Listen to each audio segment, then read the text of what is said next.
चल जाए। अब एक आखिरी चीज और बता दूं, उसको आप लिख लो। ये तो हुआ खाद। अब किसान कहेगा कीड़ा लग गया, तो कीड़ा लग सकता है ना, तो उसका भी एक फॉर्मूला लिख लो। कीड़ा अगर लगता है, कीट लगता है, तो उसकी दवा भी हम खुद बना के छिड़क सकते हैं, पैसा खर्च करने की जरूरत नहीं। कीड़ा मारने की दवा कैसे बनेगी? 20 लीटर जानवरों का पेशाब ले लो, गाय का, बैल का, भैंस का, 20 लीटर, ठीक है? ये 1 एकड़ के लिए बता रहा हूं।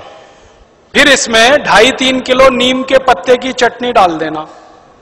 नीम के पत्ते की चटनी, नीम का पत्ता है, पीस के चटनी बना के डाल देना, 2.5-3 किलो।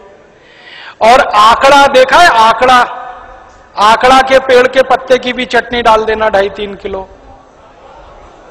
आकड़ा, आक कहते हैं, आक, कुछ लोग अकौआ कहते हैं उसको। आक, आकड़ा, अकौआ, हाँ वही जो हनुमान जी पे चढ़ाते हैं, जिसमें सफेद सफेद दूध निकलता है। और एक तीसरा पत्ता है, सुनो सुनो भाई, एक तीसरा पत्ता है बेशरम। बेशरम जो है ना, अक्सर गांव में घुसते हैं ना, तो दोनों तरफ किनारे किनारे लगा रहता, पान के जैसा पत्ता, बैगनी रंग का फूल आता है, उसमें ना खुशबू होती है ना कुछ होता है, बिना पानी के बिना बीज के होता है, इसलिए बेशरम कहते हैं। तो 2-2.5 किलो ले लो। और एक पत्ता है आपके गांव में अगर मिले तो, सीताफल का पत्ता, शरीफा जिसको कहते हैं, सीताफल शरीफा, उसका पत्ता 2-2.5 किलो ले लो। और अगर गांव में मिल जाए ना, तो वो घास आती है ना, कांग्रेस घास, उसको चटनी बना के डाल दो, 2-2.5 किलो। और इसमें थोड़ा सा खूब तीखी लाल मिर्च हो, हरी मिर्च हो, तो वो पीस के डाल दो, 250-300 ग्राम। लहसुन पीस के डाल दो, आधा किलो के करीब। गाजर घास, वही वही। और मैं आपको एक मोटी सी बात बताता हूं, वो याद रखो। जिन जिन पत्तों को गाय नहीं खाती, फिर से सुनो, जिन जिन पत्तों को गाय नहीं खाती और आपके गांव में उपलब्ध है, वो सब पत्ते पीस के डाल दो इसमें। गाय को खिला के देख लो, खा रही है तो नहीं डालना, नहीं खा रही है तो पीस के डाल देना है। मोटी बात याद रखो। तो 3-4 तरह के पत्ते डाल दिए, थोड़ा लहसुन डाल दिया, थोड़ा मिर्ची डाल दी, 20 लीटर मूत्र में डाल के इसको उबालना है, गरम करना। उबाल के ठंडा कर लो, ठंडा करके 200 लीटर पानी मिला दो। अब ये दवा तैयार हो गई, कीटनाशक।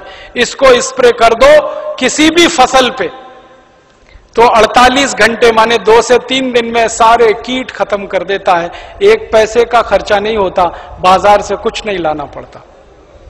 ये हर फसल में काम आता है, गेहूं में, चावल में, चने में, दाल में, मटर में, गन्ने में, हर तरह की फसल में ये उपयोग हो सकता है। तो कीटनाशक दवा बनाने का आपको मालूम, खाद बनाने का आपको मालूम। अब यूरिया, डीएपी और एंडोसल्फान गांव गांव से हमें बंद कराना है। 4,80,000 करोड़ रुपए किसानों का बचाना है, 2,32,000 करोड़ रुपए शहर वालों का बचाना है। ये दोनों मिला दें तो करीब 7-8 लाख करोड़ रुपए देश का हम बचा सकते हैं स्वदेशी आंदोलन की ताकत से। और बाहर से जो इंपोर्ट हो रहा है करीब 7 लाख करोड़ का, अगर पक्के स्वदेशी वाले लोग हो जाएं तो इंपोर्टेड चीजें भी बंद हो सकती हैं। 14 लाख करोड़ का फायदा, माने इतना बड़ा फायदा हम पूरे देश को दे सकते हैं अपने स्वदेशी आंदोलन और अभियान से। इसलिए स्वदेशी आंदोलन और अभियान को गांव-गांव जाके चलाना है।